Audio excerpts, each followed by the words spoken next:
இன்றைக்கி நம்ம lipstick application பார்த்துட்டோம்.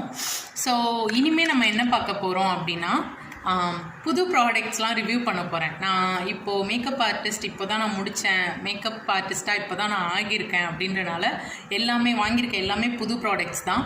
ஸோ அதை எல்லாமே நான் ரிவ்யூ பண்ண போகிறேன். எல்லாமே மொத்தமாக கிடையாது, எல்லாத்தையும் ஒரு நாள் ஒன்றா ரிவ்யூ பண்ண போகிறேன். எனக்கும் கண்டென்ட் தேவையில்ல, அதனால் இது ஏதோ எறும்பு கடிச்சிருச்சுன்னு நினைக்கிறேன். ஸோ லிப்ஸ்டிக் அப்ளிகேஷன் நமக்கு முடிஞ்சிருச்சு. இது என்னோட ஸ்கின் டோனுக்கு இந்த லிப்ஸ்டிக் எனக்கு சூட்டபிள் ஆன மாதிரி எனக்கு ஒரு ஃபீல். ஸோ அதனால் நான் இது யூஸ் பண்ணியிருக்கேன்.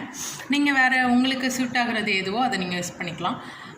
ஆனால் கொஞ்சம் நல்லா கலராக இருக்கவங்க அவங்களுக்குலாம் வந்துட்டு லைனர் போடணுன்ற அவசியமே இல்லை. அவங்களுக்கு வந்துட்டு நார்மலாக லிப்ஸ்டிக் போட்டாலே அழகாக தான் இருப்பாங்க. என்ன மாதிரி கொஞ்சம் டீப்பாக இருக்கவங்களுக்குலாம் வந்து லிப் லைனர் போட்டால் கொஞ்சம் லிப் வந்துட்டு கொஞ்சம் நல்லா